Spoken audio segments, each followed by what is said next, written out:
नूनं त्वं भगवान् साक्षाद्धरिर्नारायणो व्ययः अनुग्रहाय भूतानां धत्से रूपं जलौकसाम्।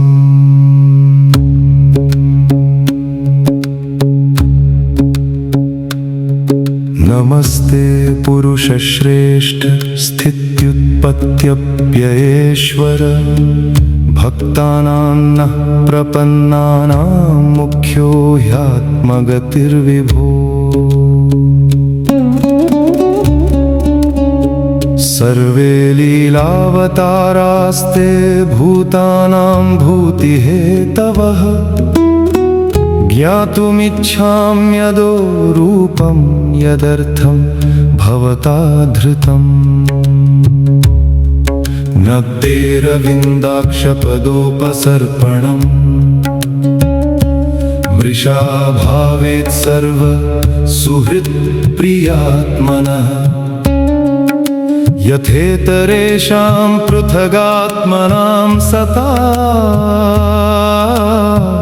मदीदृशो यद्वपुरद्भुतं हीनः। इति श्रीमद्भागवते चतुर्विंशतितमोऽध्याये श्रीमत्स्यस्तोत्रम्। ज्ञानं त्वं भगवान् साक्षात् प्रधानपुरुषेश्वरः अनुग्रहाय भूतानां धत्से रूपं जलौकसाम्। नमस्ते पुरुषर्षभ स्थित्युत्पत्त्यप्ययेश्वर भक्तानां नः प्रपन्नानां मुख्यं ह्यात्मगतिर्विभो। सर्वे लीलावतारास्ते भूतानां भूतिहेतवः ज्ञातुमिच्छाम्यदो रूपं यदर्थं भवता धृतम्। न तेरविन्दाक्षपदोपसर्पणम् मृषा भवेत् सर्व सुहृत्प्रियात्मनः यथेतरेषां पृथगात्मनां सतामदीदृशो यद्वपुरद्भुतं हीनः। ॐ नमो नारायणाय ॐ नमो भगवते वासुदेवाय ॐ विष्णवे नमः ॐ मत्स्याय नमः। ॐ त्र्यम्बकं यजामहे सुगन्धिं पुष्टिवर्धनम् उर्वारुकमिव बन्धनान् मृत्योर्मुक्षीयमातृमृतात्।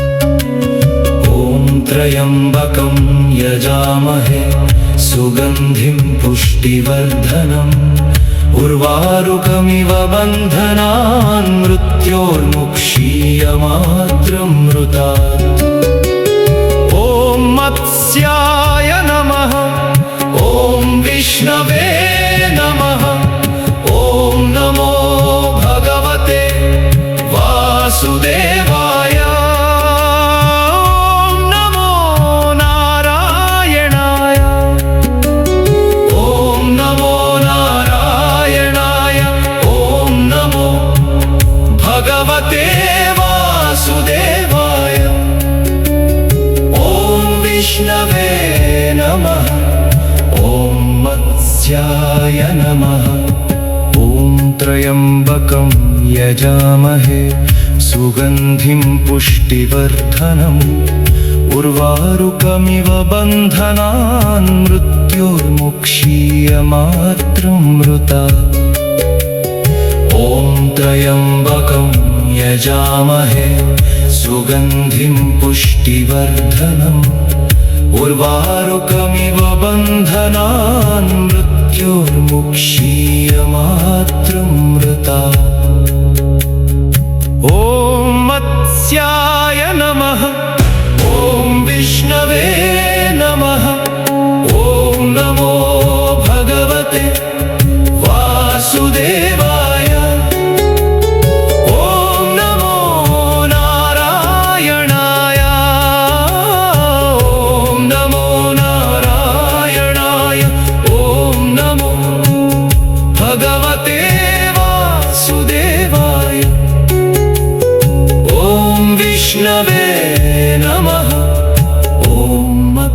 मत्स्याय नमः।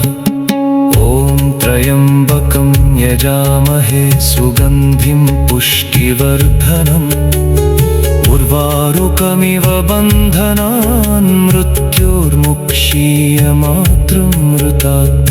ॐ त्र्यम्बकं यजामहे सुगन्धिं पुष्टिवर्धनम् उर्वारुकमिव बन्धनान् मृत्योर्मुक्षीयमातृमृतात्। ॐ मत्स्याय नमः। ॐ विष्णवे नमः। ॐ नमो भगवते वासुदेवाय। ॐ नमो नारायणाय। ॐ नमो नारायणाय।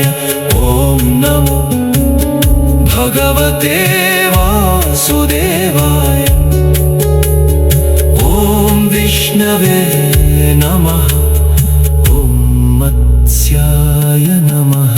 ॐ त्र्यम्बकं यजामहे सुगन्धिं पुष्टिवर्धनम् उर्वारुकमिव बन्धनान् मृत्योर्मुक्षीयमातृमृतात्। ॐ त्र्यम्बकं यजामहे सुगन्धिं पुष्टिवर्धनम् उर्वारुकमिव बन्धनान् मृत्योर्मुक्षीयमातृमृतात्। ॐ मत्स्याय नमः। ॐ विष्णवे नमः। ॐ नमो भगवते वासुदेवाय। ॐ नमो नारायणाय। ॐ नमो नारायणाय। ॐ नमो भगवते वासुदेवाय। ॐ विष्णवे नमः। ॐ मत्स्याय नमः। ॐ त्र्यम्बकं यजामहे सुगन्धिं पुष्टिवर्धनम् उर्वारुकमिव बन्धनान्। मग्ने मेरो पतति तपने तोयबिन्दाविवेन्दौ अन्तर्लीने जलधिसलिले व्याकुले देवलोके। मात्स्यं रूपं मुखपुटतटाकृष्टनिर्मुक्तवार्धि श्रीकान्तस्य स्थलजलगतं वेत्यलक्ष्यं पुनातु।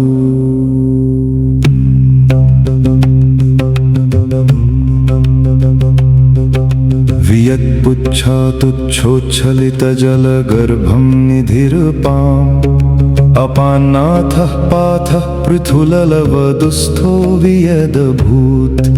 निधिर्भासामौर्वो दिनपतिरभूदौर्वदहनः चलत्काये यस्मिन् स जयति हरिर्मीनवपुषा। जियासुः शकुलाकृतेर्भगवतः उच्छच्छटाच्छोटनात् उद्यन्तः शतचन्द्रिताम्बरतलं ते बिन्दवः सैन्धवाः यैर्व्यावृत्य पतद्भिरौर्वशिखिनस्तेजो जटालं वपुः। पानाद्मानवशादरोचकरुजां चक्रे चिरायास्पदम्। दिश्याद्वः शकुलाकृतिः स भगवान् नैश्रेयसी सम्पदम् यस्य स्फूर्जदतुच्छपुच्छशिखरप्रेङ्खोलनक्रीडनैः विश्वग्वार्धिसमुच्छलज्जलभरैर्मन्दाकिनी सङ्गतैः गङ्गासागरसङ्गमप्रणयिनी जाता विहाय स्थली। मायामीनतनोस्तनोतु भवतां पुण्यानि पङ्कस्थितिः पुच्छाच्छोटसमुच्छलज्जलगुरुप्राग्भाररिक्तो दधेः पातालावटमध्ये मध्यसङ्कटतया पर्याप्तकष्टस्थिते वेदोद्धारपरायणस्य सततं नारायणस्य प्रभो जृम्भाविस्तृतवक्त्रपङ्कजविधेर्हित्वा श्रुतिसागरे लीनन्त्रस्तसमस्तनक्रनिकरं शङ्खं जघानाजिरे पुच्छोत्क्षिप्तजलोत्करैः प्रतिदिशं सन्तर्प्ययो वैधरां पायाद्वः समृणालकोमलतनुर्मीनाभिधानो हरि हम हो मीनतनो हरे किमुदधे किं वेपसे शैत्यतः स्विन्नः किं वडवानलात् पुलकितः कस्मात् स्वभावादहम् इत्थं सागरकन्यकामुखशशिव्यालोकनेनाधिक प्रोद्यत्कामजचिह्ननिह्नुतिपरः शौरिः शिवायास्तु वः पुच्छं चेदहमुन्नयाम्यनवधिस्तुच्छो भवेदं बुधिः क्रीडां चेत्कलये मनागपि जले पीडा परं यादसाम् निस्पन्दो भृशमामृशन्निति भरब्रह्माण्डभाण्डक्षय शोभाकुञ्चितवेष एष भगवान् प्रीणातु मीनाकृतिः चन्द्रादित्योरुनेत्रः कमलभवभवस्फारपृष्ठप्रतिष्ठो भास्वत्कालाग्निजिह्मः पृथुलगलगुहादृष्टनिःशेषविश्वः अद्भिक्पुच्छोत्थिताभिश्चकितसुरवधूनेत्रसंसूचिताभिः मत्स्यश्छिन्नाब्धिवेलं गगनतलमलं क्षालयन्वः पुनातु यं दृष्ट्वा मीनरूपं स्फुरदनलशिखायुक्तसंरक्तनेत्रं लोलद्विस्तीर्णकर्णक्षुभितजलनिधिं नीलजीमूतवर्णम् श्वासोच्छ्वासानि लौघैः प्रचलितगगनं पीतवारिन्मुरारिं विन्मूढो भूत्सशङ्खः स भवतु भवतां भूतये मीनरूपः दिङ्मूढं तं सुरारिं किल शितदशनैः पीड्यमानं रटन्तं हृत्वा तीरे पयोधे करतलकलितं पूरयामास शङ्खं नादेनाक्षोभ्य विश्वं प्रमुदितविबुधं त्रस्तदैत्यं सदेवै दत्तार्घः पद्मयोने प्रहसितवदनः पातु वो दत्तवेदः इति मत्स्यस्तुति सम्पूर्णा।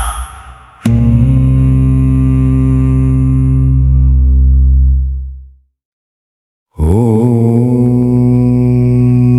शुक्लाम्बरधरं विष्णुं शशिवर्णं चतुर्भुजं प्रसन्नवदनं ध्यायेत् सर्वविघ्नोपशान्तये। युधिष्ठिर उवाच किमेकं दैवतं लोके किं वाप्येकं परायणम् मत्स्यरूपं विभुं वन्दे तत्त्वज्ञानप्रदायकम्। भीष्म उवाच जगत्प्रभुं मत्स्यमूर्तिम् अनादिं पुरुषोत्तमम् स्तुवन्नाम सहस्रेण ज्ञानसिद्धिं च विन्दति। प्रलयार्णवमध्यस्थं स्वर्णशृङ्गविराजितं वेदोद्धरणसन्नद्धं मत्स्यमूर्तिं नमाम्यहम्। सत्यव्रतपरित्राता सप्तर्षिगणसेवितः वासुकिपाशबद्धाक्ष रक्षतु नः परेश्वरः। मत्स्यो महामत्स्यवपुः सत्यव्रतपरायणः जलौकाः ज्ञाननिधिर्मोक्षदाता च प्रधानपुरुषेश्वरः वेदोद्धर्ता हयग्रीव निग्रही वेदरक्षकः प्रलयाम्भोधि सञ्चारी सप्तर्षिगणपालकः महाशृङ्गी हेमशृङ्गः वासुकिपाशधारकः मनुपाल कृतमाल तीरवासी दयाकरः भूगर्भो जगदाधारः प्रलयान्तकृत् अव्ययः अनन्तरूपो विश्वात्मा भक्तानाम् अभयप्रदः शङ्खचक्रधरो देव कमण्डलुनिवासकः वर्धमानवपु श्रीमान् समुद्रालय सारथिः वेदनारायणो धीर प्रज्ञारूप पुरातनः दशावतार प्रथमः लोककल्याणकारकः महालयम्बोधिर्वस्यौ मनोमन्त्राद्यगोचरः शान्तानन्द सुरेशानां मोक्षदो भक्तवत्सलः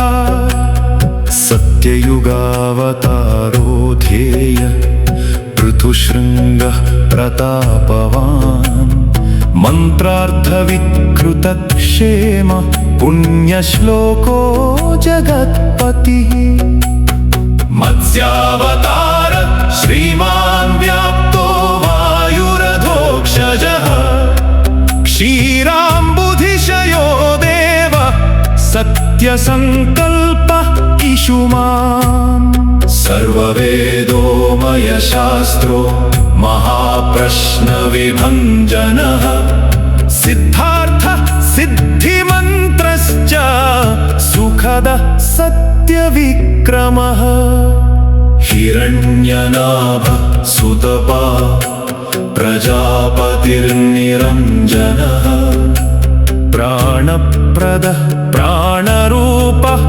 प्रलयाग्निशमनकः अमृताशो अमृतवपु सर्वज्ञः सर्वतोमुखः वासुदेवः परब्रह्मा सत्यधर्मपरायणः मूलदेवो महादेवो देववृद्गुरुरव्ययः सर्वलक्षणलक्षण्यो लक्ष्मीवान् समितिञ्जयः नवयुगादि प्रथमश्च सर्वपापविमोचनः शान्तसत्त्वगुणोपेतो मङ्गलं परमशिव जलमध्यगतिर्विश्व सत्यव्रतसुहृद्वरः करणं कारणं कर्ता विकर्ता गहनो गुहः संसारसेतुर्भगवान् भूतभव्यभवन्नाथः कामद कामकृत् कान्ति कान्त कामप्रदः प्रभुः सर्वशास्त्रभृताम्बरो नित्यशुद्धो जलेश्वरः मन्मनो मनुवाक्यस्थ सर्वभूतमहेश्वरः प्रलयकाण्डशमन सर्वशक्तिविनिर्मित ॐ मत्स्यो देवदेवेश परिपो परिपालकः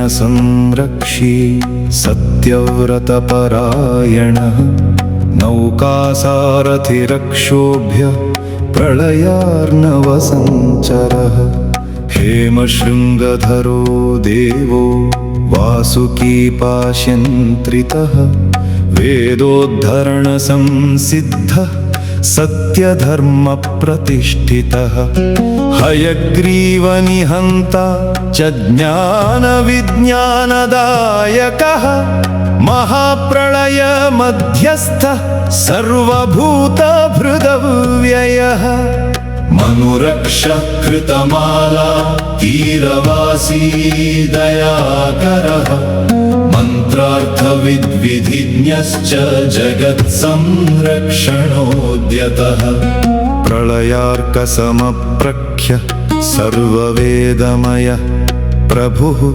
सत्ययुगावतारोऽद्य पुण्यश्लोकः परात्परः अमृतेशो जलौकाश्च महामीनवपुर्धरः सृष्टिस्थितिलयेशानः प्रधानपुरुषेश्वरः सर्वज्ञः सर्वतो भद्र परमात्मा सनातनः भक्तानां भयहारी च मोक्षमार्गानुदर्शकः अनन्तशक्तिरक्षय्यः प्रलयाग्निनिवारकः वेदमयधरो देव सप्तर्षिगणपालकः जलमध्यगतः श्रीमान् सर्वशास्त्रविशारदः मनुवंशप्रतिष्ठाता धर्मरक्षाविशारदः हेमवर्णप्रकाशात्मा महाकारुण्यसमुद्रकः वासुदेवः परं ब्रह्म सत्यधर्मपरायणः विश्वयोनिर्विश्वमूर्तिर्विश्वात्मा विश्वभावनः प्रलयान्तकरः श्रीमान् सर्वदेवेश्वरेश्वरः महाशृङ्गी हेमशृङ्गो वेदविद्याप्रवर्तकः सप्तर्षिज्ञानदाता च मनुपालनतत्परः हिरण्यवर्णो हरिशान्तः सर्वपापविमोचनः प्रलयाम्भोनिधिसार सत्यसङ्कल्प ईश्वरः अनन्तनामरूपश्च सर्वमङ्गलदायकः ज्ञानमुद्राधर श्रीमान् समुद्रालयसारथिः सर्वदेवमय साक्षी सर्वविद्यासमुद्धरः धर्मसेतुर्धर्मधारी प्रलयकालरक्षकः महासत्त्वो महावीर्यो महातेजो महानिधिः मत्स्यरूपधरो विष्णु सत्यव्रतसुहृद्वरः वेदनारायणो धीरो वेदमन्त्रार्धगोचरः सकलपापहरः श्रीमान् सर्वभूतहिते रतः नित्यशुद्धो नित्यमुक्तो नित्यज्ञानप्रकाशकः प्रलयार्णवमध्यस्थः सप्तर्षिहितकारकः मनुपालनसन्नद्धः सर्वज्ञानमयः प्रभुः हयग्रीवशिरोहर्ता वेदविद्याप्रकाशकः जगदाधारभूतश्च सर्वलोकमहेश्वरः मत्स्यमूर्तिर्महादेव प्रलयान्तकृदव्ययः अनन्तरूपो विश्वात्मा भक्तानामभयप्रदः शङ्खचक्रधरो देव कमण्डलुनिवासकः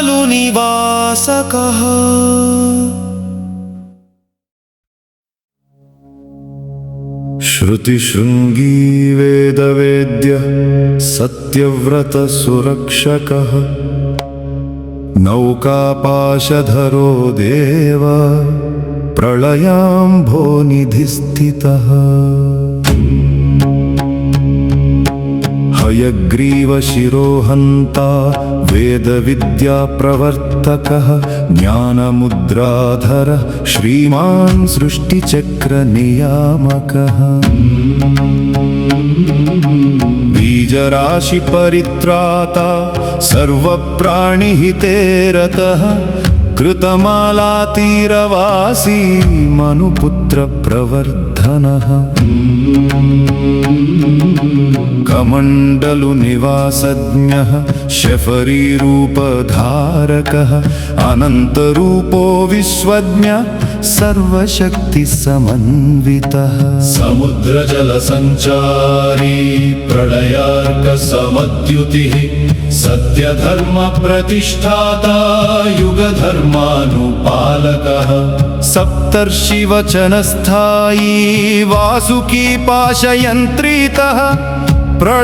प्रलयाग्निनिवारकः शान्तसत्त्वगुणोज्ज्वलः स्वर्णशृङ्गधरो मूर्तिः जगत्संरक्षणोद्यतः ज्ञानविज्ञानदाता च मोक्षमार्गानुदर्शकः धर्मसेतुः परन्धाम सर्ववेदमयो विभुः प्रलयार्णवमध्यस्थ सकलपापविमोचनः महाशफरवपुश्रीः मनुवंशप्रतिष्ठितः सकलजीवभृद्देव सर्वलोकमहेश्वरः मन्त्रविन्मन्त्ररूपश्च ज्ञानसिद्धिप्रदायकः दशावतार प्रथम लोककल्याणकारकः प्रलयान्तकृत् अव्ययः जगदाधारधारकः हेमवर्णप्रकाशात्मा महाकारुण्यसागरः सत्यव्रतप्रियो देव मनुरक्षक नित्यगः वेदसंरक्षणपरो हयग्रीवनिग्रही जलौकाज्ञानरूपश्च समुद्रालय सारथिः वासुकीपाशबद्धाक्ष रक्षतु नः परेश्वरः अनन्तशक्तिसम्पन्न प्रलयाम्भोधिसञ्चरः युगप्रवृत्तिहेतुश्च धर्मरक्षा विशारदः स्वर्णशृङ्गी श्रुतिज्ञश्च वेदविद्यासमुद्धरः सप्तर्षिगणपालश्च मनुपालन तत्परः हिरण्यवर्णो हरिश्च प्रलयान्तक अव्ययः ज्ञानदीपः प्रकाशात्मा भक्तानामभयप्रदः सृष्टिस्थितिलयेशान प्रधानपुरुषेश्वरः महामीनवपुर्धारी सत्यव्रतपरायणः नित्यज्ञानप्रकाशी च सर्वपापविमोचनः मनुवंशप्रतिष्ठाता ज्ञानमुद्रा विराजितः प्रलयकालरक्षश्च सर्वलोकहिते रतः वेदनारायणो धीरो वेदरक्षा परायणः हेमशृङ्गधरो विष्णु वासुकीपाशबन्धनः सप्तर्षिहितकृद्देव मनुपालनसन्नद्धः मत्स्यमूर्तिर्महादेव प्रलयाग्निनिवारकः अनन्तरूपो विश्वात्मा रक्षतु नः सनातनः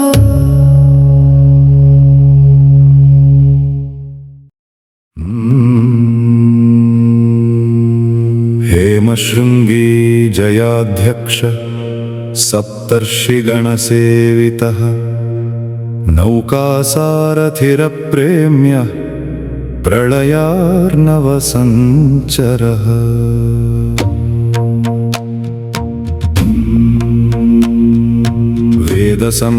वेदसंरक्षणोद्युक्त हयग्रीवनिग्रही ज्ञानदाता महामत्स्य सर्वभूतमहेश्वरः सत्यव्रतप्रियो देव मनुवंशप्रवर्धनः बीजराशि परित्राता सृष्टिस्थितिलयेश्वरः वासुकी पाशबद्धाक्ष महाशृङ्गविराजितः प्रलयान्तकृत् अव्यय भक्तानामभयप्रदः महालयं बोधिनिवास मनुपालकवर्धनः मनोमन्त्राद्यगोचर मन्त्रार्थवित्कृतक्षेमः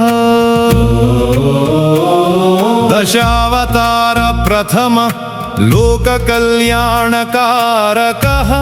वेदनारायणो धीर प्रज्ञारूपः पुरातनः जलौका ज्ञानरूपश्च प्रधानपुरुषेश्वरः समुद्रजलसञ्चारी प्रलयार्कसमद्युतिः श्रुतिशृङ्गी वेदवेद्य सप्तर्षिहितकारकः महाशपरवपुश्री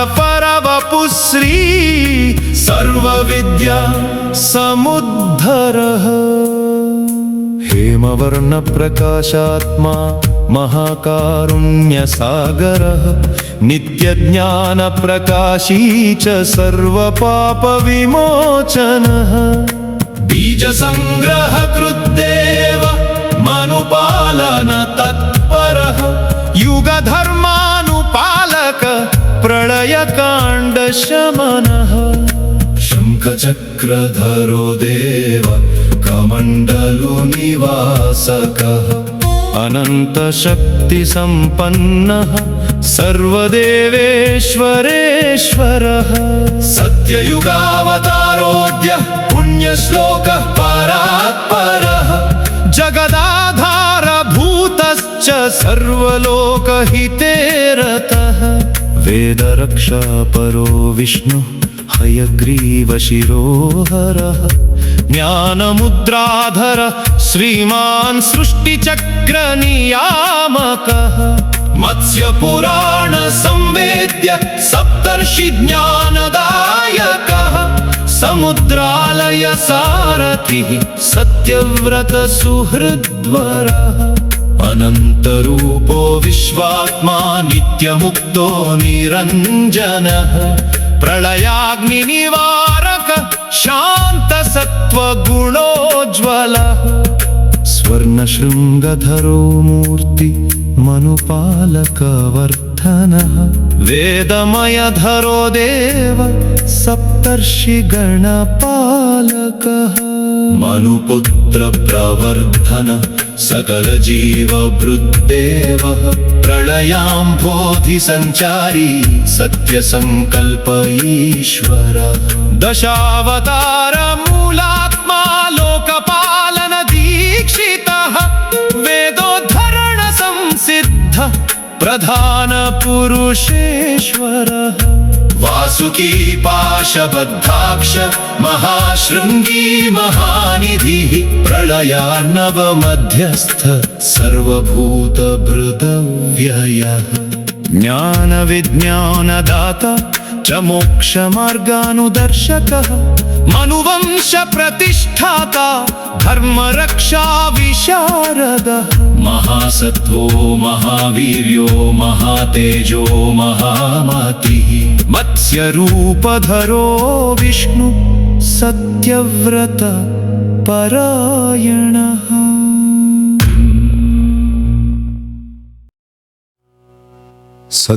सत्यव्रतमनुत्राता श्रुतिबीजपरिग्रहः शङ्खचक्रगदाधारी प्रलयार्णवमध्यगः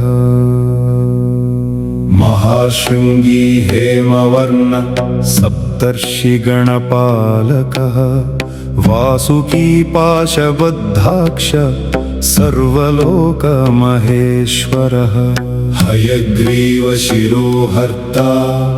वेदविद्याप्रवर्तकः कृतमाला तटवासी सत्ययुग प्रवर्तकः समुद्रजलसञ्चारी महाशफरविग्रहः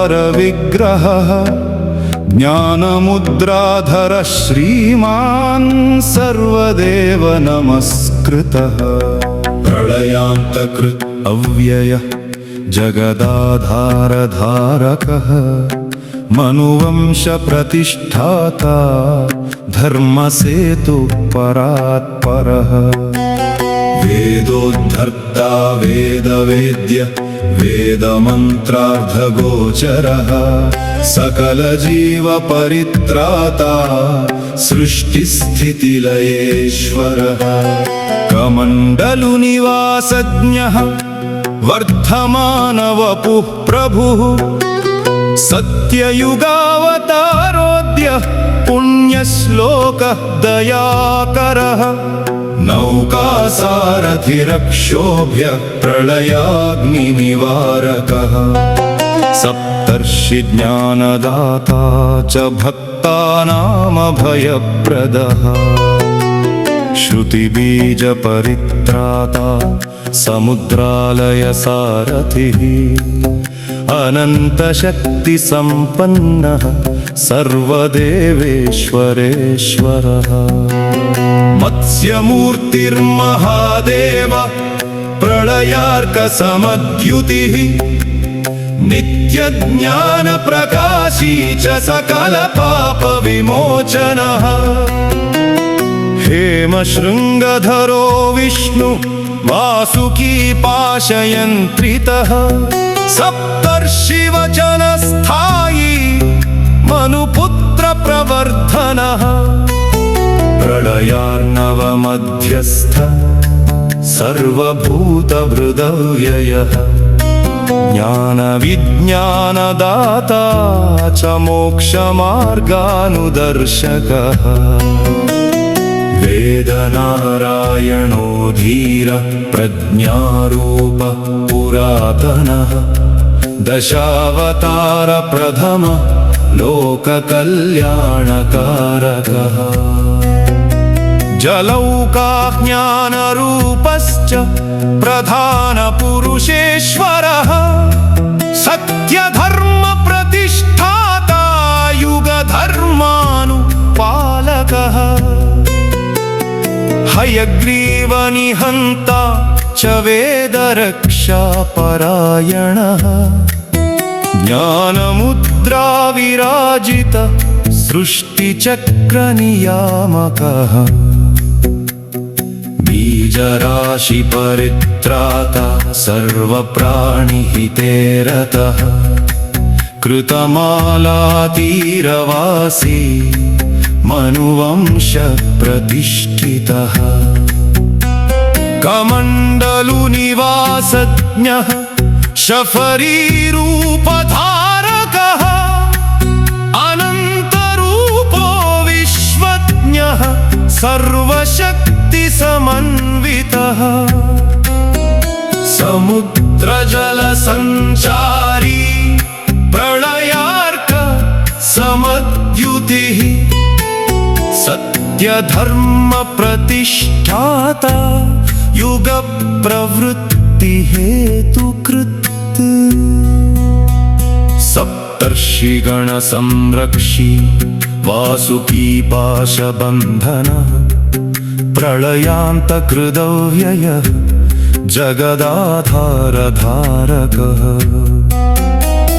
स्वर्णशृङ्गधरो मूर्ति जगत्संरक्षणोद्यतः ज्ञानविज्ञानदाता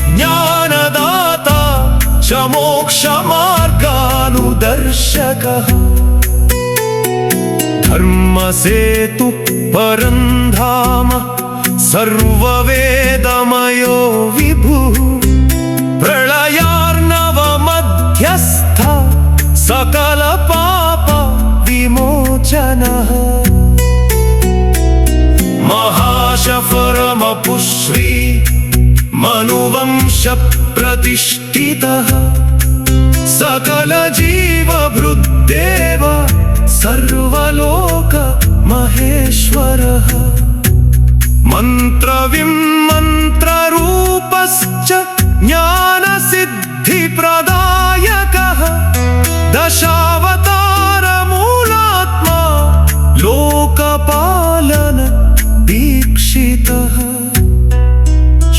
शृङ्गी वेदवेद्य सत्यव्रतसुरक्षकः नौकापाशधरो देव प्रलयाम्भोनिभिस्थितः हयग्रीवशिरोहन्ता वेदविद्याप्रवर्तक ज्ञानमुद्राधर श्रीमान् सृष्टिचक्रनियामकः बीजसङ्ग्रहकृत्तेव मनुपालनतत्पर युगधर्मानुपालक प्रलयकाण्ड शमनः शङ्खचक्रधरो देव कमण्डलुनिवासक अनन्तरूपो विश्वात्मा भक्तानामभयप्रदः इति श्रीमत्स्य अवतार सहस्रनाम स्तोत्रं सम्पूर्णम्।